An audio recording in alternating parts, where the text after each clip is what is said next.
ஒரு சில விஷயங்கள் இஸ்லாமிய அறிஞர்கள் உபதேசமாக சொல்லக்கூடிய ஒரு சில விஷயங்களை நான் இந்த இடத்துல உங்களுக்கு என்ன செய்கிறேன், குறிப்பிடுகிறேன். அவைகளை கடைபிடித்தால் நம்முடைய சுமையும் பாரமும் குறையும். அதுல முதல் விஷயம் நான் உங்களுக்கு சொல்லிட்டேன். என்ன? முயற்சி என்ற ஒரு பகுதி கடைசி வரைக்கும் இருக்கணும். லேசாக மட்டும் நடக்கும்னு நீங்க நினைக்க கூடாது. லேசாக மட்டும் நடக்கும்னு நினைக்க கூடாது. இது ஆள் மனதில் பதிவு வைத்துக் கொள்ளணும். போராட்டம் ஒன்று இருந்து கொண்டே இருக்கும். எல்லா கடைசி நிமிஷம் வரைக்கும் போராட்டம் ஒன்று இருக்கும். சிலர் கேட்கிறார்கள், ரமதான்ல சைத்தான் விலங்கிடப்படுவான்னு வருது, ஆனால் அங்கதான் கூட இருக்கிற மாதிரி இருக்குதுன்னு. ரமதான்ல சைத்தான் விலங்கிடப்படுவான்னு வருது. அல்லாஹு ஆலம், சைத்தான் விலங்கிடப்படுவான் ஹதீஸ் நம்ம எப்படி புரிஞ்சுக்கணும்னு சொன்னால், ஒவ்வொரு மனிதனோடும் ஒரு சைத்தான் என்ன செஞ்சுக்கிறான், படைக்கப்பட்டிருக்கிறான். கெட்ட விஷயங்களை ஏவு என்ற அமைப்பில் ஒரு மலக்கு என்ன செய்யறாரு, நல்ல விஷயங்களை ஏவுகிறார். இது நம்ம படித்திருக்கிறோம். இந்த செய்தியை அது குறிக்கல, இதை என்ன செய்யல, குறிக்கல.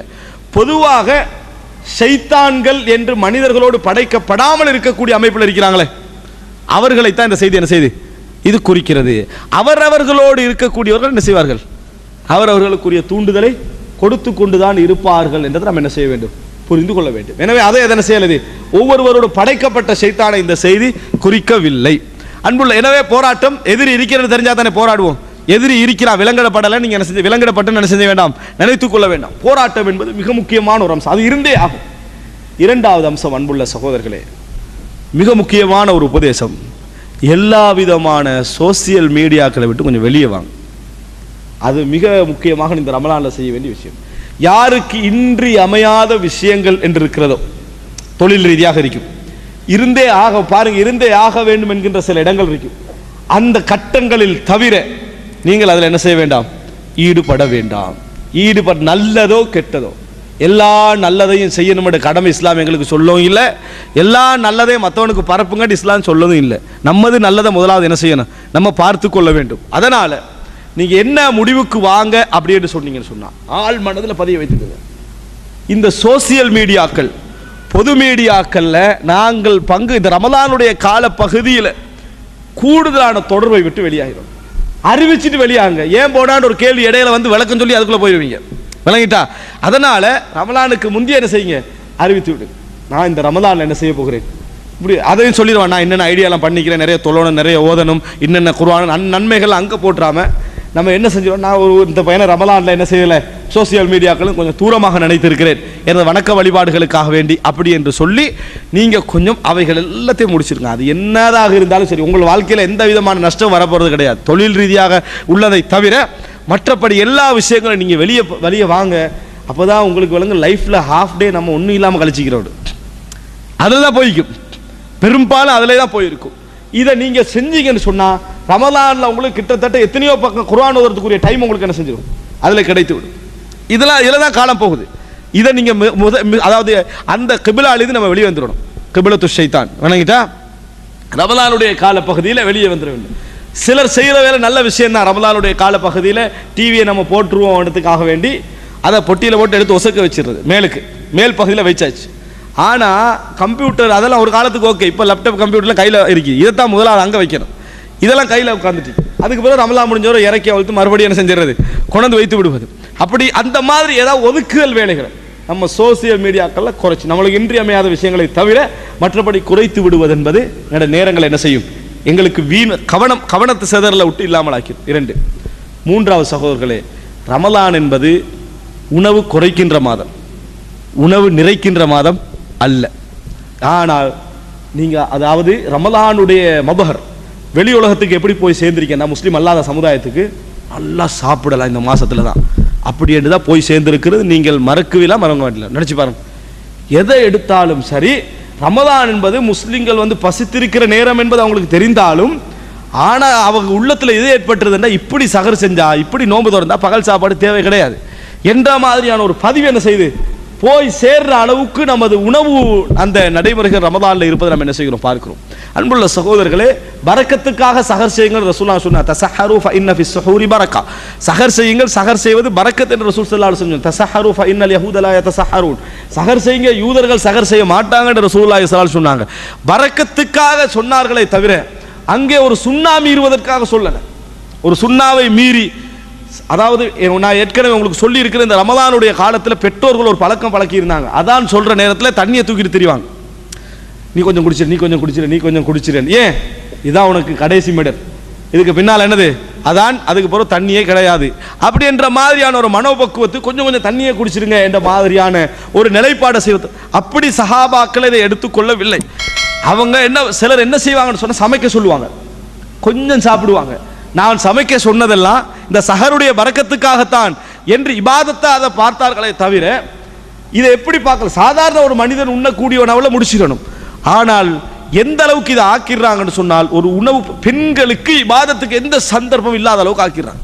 அவங்க 12 மணிக்கு எழும்பிடுறாங்க, தஹஜ்ஜுதுக்கெல்லாம் இல்லை, இவருக்கு சூடா சாப்பாடு வேணும் என்பதற்காக வேண்டி மட்டும் அவர்கள் எழும்பி அதில் சமைத்து போடுவதில் தவறு சொல்லலை.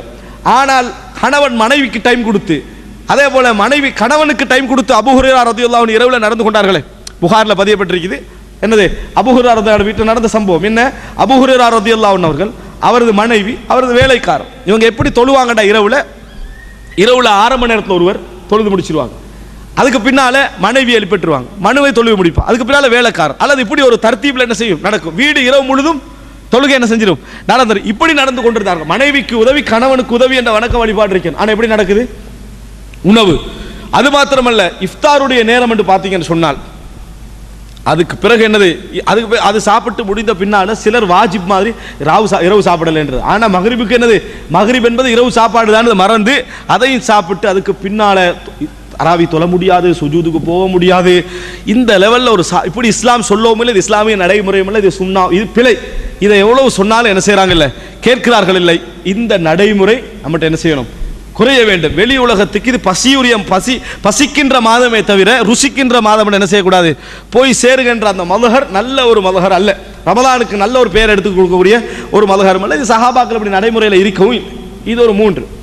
4வது அம்சம், ரமலானுடைய விஷயத்தில் நீங்கள் தெரிந்து கொள்ள வேண்டியது இன்னொரு அம்சம், தூக்கம். நிறைய பேருக்கு நோன்பு பிடிச்சதே தெரியாது. ஏன்? அசருக்கு எழும்பி துஹர் அசரை ஜம்மு செஞ்சிடுறாரு. அதுக்கு பிறகு என்ன, ஒரு 2 மணி நேரம், ஒரு 1.5 மணி நேரம் இருக்கும். இப்படி ஒரு நோன்பு தேவையா? அதுக்கு ஒரு இட்டுக்கட்டப்பட்ட ஹதீஸ், அஸ்ஸாயிமு ஃபீ இபாதா வலவ் கான நாயிமன். நோம்பாளியின் தூக்கமும் வணக்கமே. இனி அவன் ஏன் எழும்பணும்? சரியா? நோம்பாளியின் தூக்கமும் வணக்கமே என்று கொடுத்து அது ரமலான் முழுசா என்ன செய்யறது, தூங்கிடுறது. அது ஒரு அப்படி நினைச்சிட்டு இருக்கிறான், நோம்பாளியும் தூக்கினாலும் வணக்கம் அப்படின்னு சொல்லி.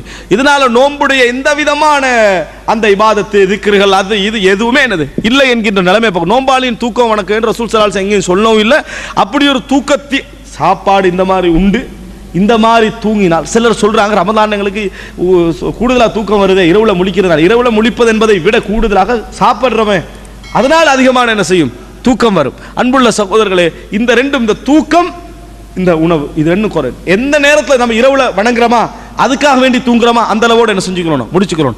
பகலுடைய இபாதத்துக்களும் அணியாம போகிற அளவில் என்ன செய்யக்கூடாது, அவைகள் இருந்து விட கூடாது. இதில் நம்ம கவனம் எடுக்கணும். ரசூல் ஸல்லல்லாஹு அலைஹி வஸல்லம் அப்படி எங்கேயும் என்ன செய்யல, சொல்லவில்லை என்பதை புரிந்து கொள்ள வேண்டும். சுபஹுக்கு பின்னால தூங்குவதோ அசருக்கு பின்னால தூங்கக்கூடாது என்பதோ ரசூல் ஸல்லல்லாஹு அலைஹி வஸல்லம் சொன்ன ஆதாரபூர்வமான எந்த தடையும் இல்லை.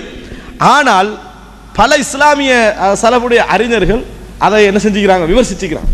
ஒரு நல்ல ஆதத்தல்ல, நல்ல ஒரு வளமை அல்ல, நல்ல ஒரு வளமை அல்ல, நல்ல ஒரு பழக்க வழக்கம் அல்ல அப்படின்னு என்ன செய்திருக்கிறார்கள், விமர்சித்திருப்பதை நம்ம என்ன செய்கிறோம், பார்க்கிறோம். எனவே நம்ம தூங்கணுமெண்டா இருந்தாலும் கூட சுபஹுக்கு பிறகு அட்லீஸ்ட் ஒரு 1 மணி நேரம் ஒதுக்கி குர்ஆனை ஓதி நல்ல வேலைகளை செஞ்சுட்டு அதுக்கு பின்னால் அந்த இடைவெளியை விட்டு நம்ம தொழுவோமாக இருந்தால், அதுக்கு பிறகு தூங்குவோமாக இருந்தால் என்ன, அதில் ஒரு ஹைர் இருக்கும். எனவே அன்புள்ள சகோதரர்களே, இது 4வது அம்சம், நம்மளை விட்டு திசை திருப்பாமல் இருப்பதற்கான ஒரு அம்சம். 5வது, இது சஹாபாக்களுடைய காலத்தில் நீங்கள் நிறைய காண முடிந்த ஒரு விஷயம், சமூக ரீதியான தொடர்புகள் எது உங்களுக்கு இன்றி அமையாததோ அதை தவிர குறைச்சிக்கணும். எப்படி சமூக ரீதியான தொடர்புகள் இருக்குது, எது உங்களுக்கு இன்றி அமையாததோ அதை தவிர மற்ற விஷயங்களை விட்டு என்ன செஞ்சிடணும், நாங்கள் ஒதுங்கி விட வேண்டும். யாத்திகாஃப் என்பது கிட்டத்தட்ட அது மாதிரி தான். சமூக ரீதியான தொடர்புகள் எது இன்றியமையாது இருக்குது, 5 நேரம் நம்ம ஜமாத்துக்கு பள்ளிக்கு போகிறது, அல்லது ஒரு ஜனாசாவுக்கு போகிறது, அல்லது நோய் விசாரிக்க போகிறது, அல்லது அவசியமான உட்காருதல்கள், அவசியமான மஜ்லிஸ்கள், மார்க்க விஷயங்கள், இதை தவிர நமக்கு கூடாது. ஆனால் இது யார் செஞ்சாலும் செய்யாட்டியும் ஒரு கவலையான ஒரு விஷயம், ரமதானில் நைட் பயான், சஹர் பயான், 2 விஷயம் வச்சுக்கிறாங்க. அதில் என்ன பயான் தெரியுமா, சஹர் நேரத்தில் இஸ்திக்பார் செய்யுங்கள். பயானை வச்சா யார் இஸ்திக்பார் செய்கிறது, சஹர் நேரத்தில் என்ன செய்யுங்க, இஸ்திக்பார் செய்யுங்கள். ரசூல் ஸல்லல்லாஹு அலைஹி வஸல்லம் அதிகமாக இஸ்திக்பார் செய்திருக்கிறார்கள். இது ரமலானுக்கு முந்தியும் சொல்றது, ரமலானுடைய சஹர்ல எல்லா சென்டர்லையும் போட்டு அதை என்ன செய்யறது, சேர்த்து சொல்றது. சொன்னா இங்க முடிச்சிட்டு போனா அங்க டிவியில என்ன சஹர் நிகழ்ச்சி, அதுல என்ன சஹர்ல இஸ்திக்பார் செய்யுங்கள். இப்ப அதை கேட்கிறதா இஸ்திக்பார் செய்யறதா, நடக்குதா இல்லையா? இது மார்க்க ரீதியாக நல்ல கூடாது, ஹராம் என்று சொல்லல நான், ஆனால் நல்ல நடைமுறை அல்ல. ஒருவர் வந்து இஸ்திக்பார் செய்யறதுக்கு அல்லாஹ் வபில் அஸ்ஹாரிஹும் யஸ்தக்ஃபிரூன் யஸ்தமிஊன் அல்ல, அவர்கள் சஹருடைய நேரத்தில் அல்லாஹ்விடத்துல பாவ மன்னிப்பு தேடுவார்கள். இது என்ன பயான் கேட்பார்கள். எதுல இல்லாட்டி எதுல போட்டு விட்டுறாங்க, ஒன்றில் ரேடியோல போட்டு விட்டுறாங்க. இலங்கையில் என்ன சொன்னா ரேடியோல என்ன செஞ்சிருவாங்க, ஆரம்பிச்சிருவாங்க, 1 மணியிலிருந்தே கேட்கறதுக்கு அதை ஆரம்பிச்சிருவாங்க. அல்லது என்ன, அதாவது இந்த மார்க்க உரைகள், இந்த மாதிரி நடைமுறைகள் காரணமாக சமூக ரீதியான தொடர்புகள் நம்மளுக்கு என்ன செய்ய உருவாகும். நம்ம அமல் செய்ய போறதில்லை, அதெல்லாம் முடிச்சுட்டு போனால் சரியா சஹர் டைம் ஆയിരിக்கும். சஹர் செஞ்சுட்டு இஸ்திக்பார் அடுத்த நாள் தான், அங்கே வேறொரு பயான் இருக்கும். இந்த மாதிரியான நடைமுறை என்பது ஒரு நல்ல வரவேற்கத்தக்க நடைமுறை அல்ல. இது வந்து ஒரு நல்ல ஒரு வரவேற்கத்தக்க நடைமுறை கிடையாது என்பதை நம்ம சொல்லி மிக்கிறோம். என்ன காரணம் சொன்னால் நமது வணக்க வழிபாடுகள் தான் என்ன செய்யுது, அதில் பாதிக்கப்பட போகிற சமூக ரீதியான தொடர்புகள் விஷயத்தில் நம்ம இயன்ற அளவுக்கு அந்த இடத்துல என்ன செய்யணும், நம்ம தவிர்த்து கொள்ள வேண்டும். இயன்ற அளவுக்கு அந்த ரமலானுடைய காலப்பகுதியில் தவிர்த்து கொள்வதன் காரணமாக எங்களுக்கு என்ன நடக்கும் என்று சொன்னால், தேவையற்ற புறம்பேசல்கள், தேவையற்ற நல்ல இபாதத் ஆனால் புறம்பேசல். ரசூல் ஸல்லல்லாஹு அலைஹி வஸல்லம் சொன்னாங்க, மல்லம் யத கௌல ஸூரி வல் அமல பிஹி ஃபலைஸ லில்லாஹி ஹாஜத்துன் ஃபீ அய்யத தஆமஹு வ ஷராபஹு. அவர் உணவையும் குடிக்கிறதை விட்டு விடுவதில் எந்த பிரயோசனம் கிடையாது, மோசமான வார்த்தைகள் பேசுவது, பொய் சாட்சி சொல்வதை விட்டுவிடாத வரைக்கும். எனவே அன்புள்ள சகோதரர்களே, நிறைய கவனம் எடுங்கள். நிறைய இந்த விஷயத்தில் வணக்க வழிபாடுகள் நம்மளை எதை விட்டு திசை திருப்பும் அதை விட்டு கவனம் எடுங்கள்.